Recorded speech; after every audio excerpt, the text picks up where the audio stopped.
দ্বিপাক্ষিক আলোচনার পরেও সমাধান অধুরা। টালবাহানার অভিযোগ তুলে গণইস্তফার হুঁশিয়ারি বিএলওদের। একদিকে বিএলওরা নিজের নিরাপত্তা নিয়ে দুশ্চিন্তা ভুগছেন। আজ সুতিটু ব্লক বিডিও অফিসে বিএলওদের সঙ্গে ব্লক উন্নয়ন আধিকারিক ও বিডিও এর দ্বিপাক্ষিক আলোচনা অনুষ্ঠিত হয়। বিএলওদের দাবি সমস্যার সমাধানে আশায় এই বৈঠকে বসা হলেও আলোচনার মাঝপথে বিডিও টালবাহানা করে বেরিয়ে যান। বিএলওদের অভিযোগ, তাদের ন্যায্য দাবি দেওয়া ও নিয়ে স্পষ্ট কোনো সিদ্ধান্ত না দিয়েই প্রশাসনের তরফে দায়িত্ব এড়িয়ে যাওয়া হয়েছে।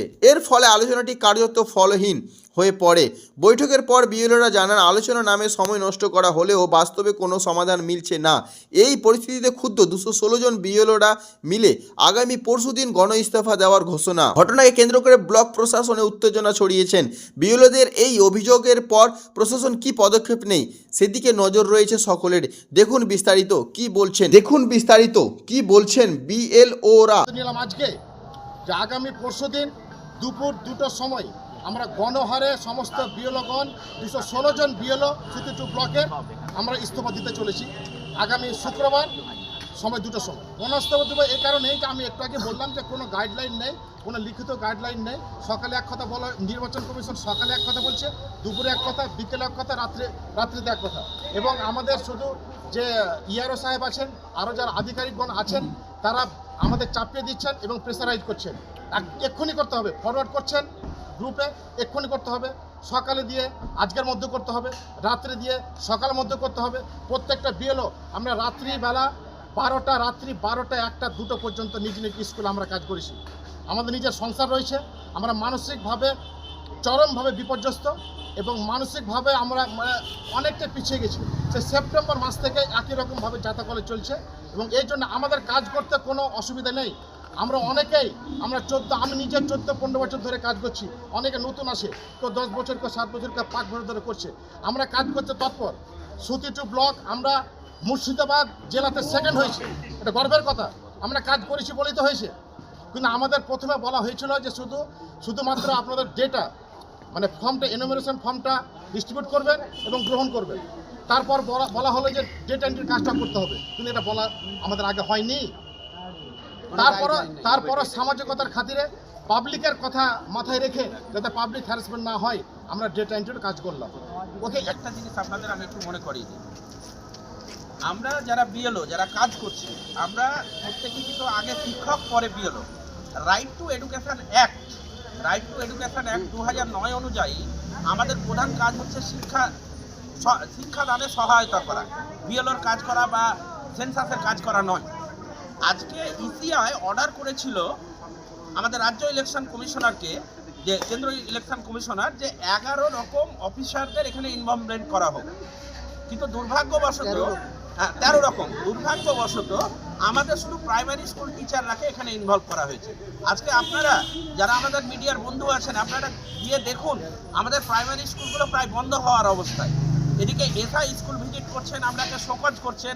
এদিকে আমাদের বিডিও সাহেব বা ইআরও সাহেব যারা আছেন, তারা মেন্টালি টর্চারিং করছেন, বলছেন যে আজকে একটা কাজ দিচ্ছে, বলছে রাত 12টার মধ্যে কমপ্লিট করতে হবে। অথচ আমরা আমাদের যারা পাশের ব্লকের মানে সুতি 1 বা শামসেরগঞ্জের বিএলও বন্ধুরা আছে, তাদেরকে যখন বলছি যে আপনাদের কি কালকে রাতের মধ্যে কমপ্লিট করতে হবে, ওরা বলছে না, আমাদের কাছে এরকম কোনো গাইডলাইন নেই। আমি একটা অভিযোগ, যেটা সবথেকে বড় অভিযোগ, যে আমাদের সুতিটু ব্লকের যারা ইলেকশনের দায়িত্বে আছেন, ইলেকশন সেলের, তাদের নিজেদের মধ্যে কোনো কম্বিনেশন নেই। রিসেন্টলি আপনারা লজিক্যালের কথা শুনলেন যে আমরাকে বলা হয়েছিল যে আপনারা ডকুমেন্ট আপলোড করুন, এদের হেয়ারিংয়ে আসতে হবে না। সেই সুবাদে আমরা প্রায় 75% ডকুমেন্ট আপলোড করে নিয়েছি। আজকে আমরাকে আবার নোটিশ করা হচ্ছে কি যে না, তাদের হেয়ারিং হবে বাধ্যতামূলক। হেয়ারিং দিয়ে দিয়েছে, হ্যাঁ, হেয়ারিংয়ের নোটিশ অলরেডি দিয়ে দেওয়া হয়েছে। যে নোটিশ আমরা বিএলও অ্যাপে দিয়ে দিয়েছে, আমরা নোটিশ নিইনি। আমরা যে পাবলিককে বলে এসেছি যে আপনারা যারা ডকুমেন্ট দিয়েছেন তাদের হেয়ারিং হবে না, আজকে যখন আমরা বলতে যাব, তাহলে সেই জায়গাটায় আমাদের একটা নিরাপত্তার অভাব হচ্ছে। সেই নিয়ে আমরা বিডিও সাহেবকে প্রশ্ন করেছিলাম, বিডিও সাহেব এর কোনো সুস্থ সমাধান দিতে পারেননি। দ্বিতীয়, আমাদের এখানে আমরা বিএলও, আমাদের উপরে সুপারভাইজাররা আছে।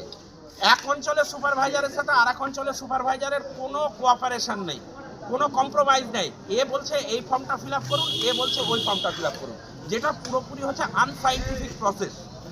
আপনারা জানেন যে লজিক্যাল ডিসপেন্সিতে আমাদের যাদের নাম আসার কথা, যাদের 6 প্রগণিজ মানে মোর দ্যান 6 প্রগণিজ, 6 জনের ওপরে যাদের সন্তান তাদের, কিন্তু সেই সেটা আসেনি। দেখা যাচ্ছে যার একজন সন্তান একজনের সাথে লিঙ্ক আছে তারও নাম এসছে, যার তিনজন আছে তিনজনের নাম এসছে।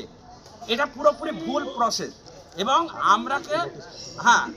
আমরাকে খুব ভুল পথে পরিচালনা করা হচ্ছে। আজকে কি হয়েছে দেখুন, আজকে আমাদের বিকেল 4টের পরে কিছু বিএলওকে নোটিশ দেওয়া হয়েছে, তাদেরকে বলা হয়েছে যে কালকে হেয়ারিং হবে, আপনি সকালে গিয়ে সার্ভ করুন। তাহলে পাবলিককে তো আমাকে ডকুমেন্টস রেডি করার জন্য যে 13টা ডকুমেন্টসের লিস্ট দিয়েছে 11টা, সেই ডকুমেন্টসগুলো রেডি করার তো সুযোগ দিতে হবে। আপনি বলুন আধার কার্ড আমরাকে কে পে করেছে? আধার কার্ড কে দিয়েছে? কেন্দ্র সরকার। অথচ ইসিআই বলছে this is not valid for Aadhaar card is not valid for election roll ECI. তাহলে আধার কার্ডটা কেন দেওয়া হলো? প্যান কার্ডকে ভ্যালিড করা হচ্ছে না, তাহলে ইনকাম ট্যাক্স ডিপার্টমেন্টটাকে রাখা হয়েছে কেন? এই সমস্ত কথার উত্তর আমরাকে বিডিও সাহেব দিতে পারেননি। আমাদের আজকের আলোচনা ফলপ্রসূ হয়নি। সেই কারণে আমরা 216 জন বিএলওর পক্ষ থেকে আমরা এটা আপনাদের জানাচ্ছি যে আগামী শুক্রবারের দিন দুপুর 2টোর সময়, সেদিন যেহেতু জুম্মা আছে, আমরা ইনশাআল্লাহ গণহারে ইস্তিফা দিব। আমরা কোনো হেয়ারিং নোটিশ সার্ভ করব না, এটা আমরা বিডিও সাহেবকে জানিয়ে দিয়েছি। উনি একটা বাহানা দিয়ে বেরিয়ে গেছেন, আমরা এইসব বাহানা দেখতে চাই না। আমরা মানুষের পাশে ছিলাম, আছি, কিন্তু আমাদের পাশেও মানুষকে দাঁড়াতে হবে, এই আহ্বানটা আমি রাখছি।